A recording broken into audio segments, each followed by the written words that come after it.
And then push down into the shins to slowly start to roll up.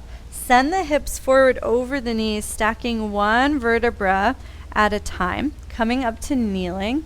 And turn 3/4, or if you're already facing me, that's fine, so that you can see me. And I'm just going to demo a themed movement that we're going to be coming back to again and again. So from this forward position that we just did where we're rolling up, the hands are going to come together and cross, and then they're going to lift overhead in a big circle. And so once you've seen it, you can try it on your own, coming down, gathering energy, drawing everything in towards your center, and then as you roll up, letting that express itself upwards. If you want to sync this with your breath, you can inhale for the drawing in moment, and you can exhale eventually as you come upright and allow that sense of release and ungrasping. Take one more.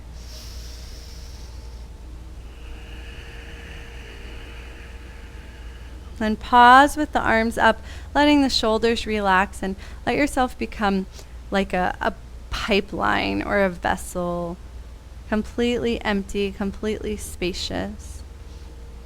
And then bring the hips down, release the hands down. If you're following along with music, you can go to the second track. We are going to be doing a little bit of kneeling here, so if you would like to support your knees, you're more than welcome. And I'm going to stay 3/4 so that you can see more of what's happening with my body. You can be in whatever dimension works with your mat and your space. So let's come down to tabletop. And then slowly lower one forearm at a time, and then come back to the hands, and do this as softly and gently as possible, as if you were on sand and you didn't want to disturb the sand or make any kind of imprint. And the next time you come up to the hands, reverse direction, so the opposite forearm lowers first. And start to notice the sensation in the shoulders, maybe even the sensation in the back of the arms, the tricep area, the back of the shoulders, maybe even the low back. And the next time you're on your forearms, stay there and start to slide the right foot back without moving anything else. And we're going to take 3 of those. And so you can inhale to bring, actually let's exhale to bring the leg back in, and then inhale to slide it out. The next time the leg is back, pause there, bend the knee, and we'll play with some of those hip circles that we did on our side. And again, you don't want the pelvis to move here. So you might notice like the left hip jutting out and rolling around. Try to stabilize that.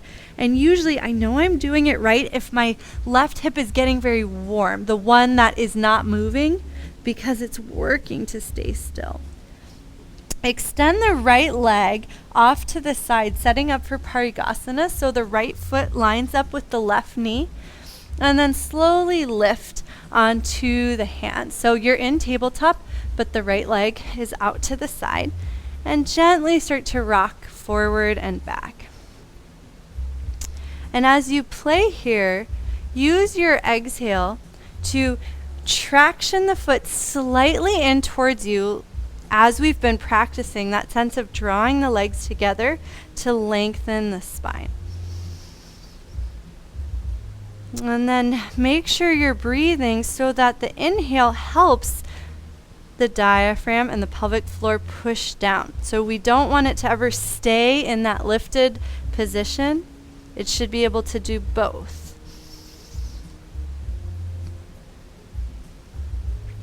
And the next time the hips start to go back over the knee, we'll add in that gathering energy movement that we did on our knees before. So use your inhale to start to drag the foot in, push down into the left knee, gathering as you roll up, and then exhaling as the arms come overhead. And we'll take a few of these as you inhale. If you're feeling brave, you can slide the foot out a little bit, and then exhale that gathering action. Move at your own pace. You can even close the eyes if it helps you feel how the legs are interacting with one another. That's another way of looking at the sensation of the pelvic floor. How do the legs work together? How do they connect? And the next time you're up, pause there.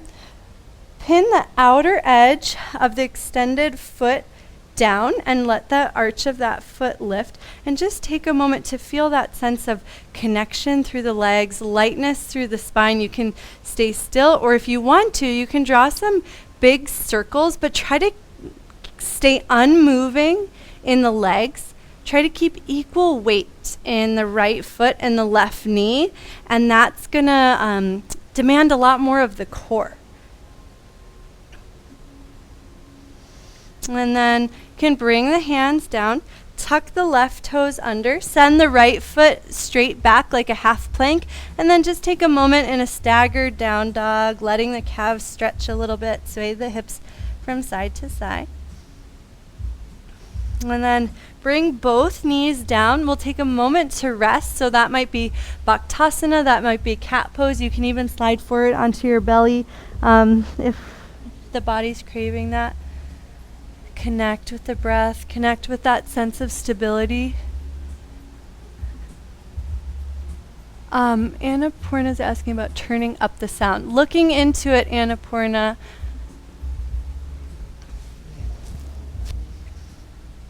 And then we'll repeat on the second side, starting with those slow roll-ups. So push down into the shins, send the hips forward, let the spine stack one vertebra at a time, hands come together, and then reach up and overhead, and be a little dramatic with this. Like, imagine that you're actually soaking in and gathering in all the energy around you, letting it draw into your core. And then you've absorbed it, and you can get really, really open. You don't have to grip, you don't have to hold on. We'll do one more.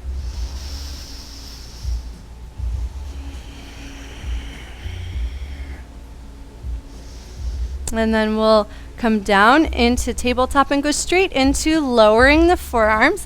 This time the left leg's gonna slide back. So sync it with the breath however you want. We've been exhaling to draw the leg back in. There's no right or wrong though, both have benefits. And the next time the leg is straight back, bend the left knee, keep the pelvis steady, and start to circle the knee. Remember, it's not about big circles, it's about keeping the pelvis steady.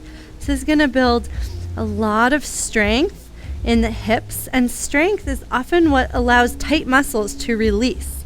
So if you're often stretching tight hips, you don't need to do that. Instead, strengthen them and all of the tension will melt away. Extend the left leg off to the side, setting up for Parigasana. You can line the arch up with the right knee and slowly walk the hands into a tabletop. We'll start to rock forward and back. And as we rock forward and back, try to notice how the rocking changes where you feel the sensation on the inner left thigh. We're not trying to overstretch anything here, so it can be helpful to push down into the right knee, bring the left foot in just a little bit so you feel how the legs are connected. The next time the hip comes over the knee, we'll slowly roll up, gathering energy, and then offering it up. If you want to sync it with your breath, the inhale lowers you and scoops everything in, and then the exhale is as everything draws to the center and you become that big conduit. And we'll do one more and see how effortless you can make this last round. And once you're up, stay there, and you can stay still if that feels good, or you can start to play with that circling, trying to keep equal weight in both feet. Again, that might limit your movement, but wake something different up. You can try circling both directions.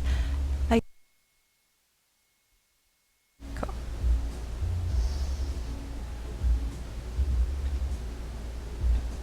And then come to center.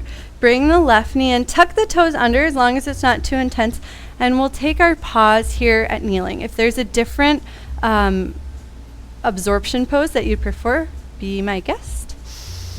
And then wherever you are, see if you can find that neutral pelvis that helps you stimulate the pressure in your core. So as you inhale, there is a sense of pressure building, a slight restriction of the expansion happens naturally as those muscles are engaged and working against the movement of the breath.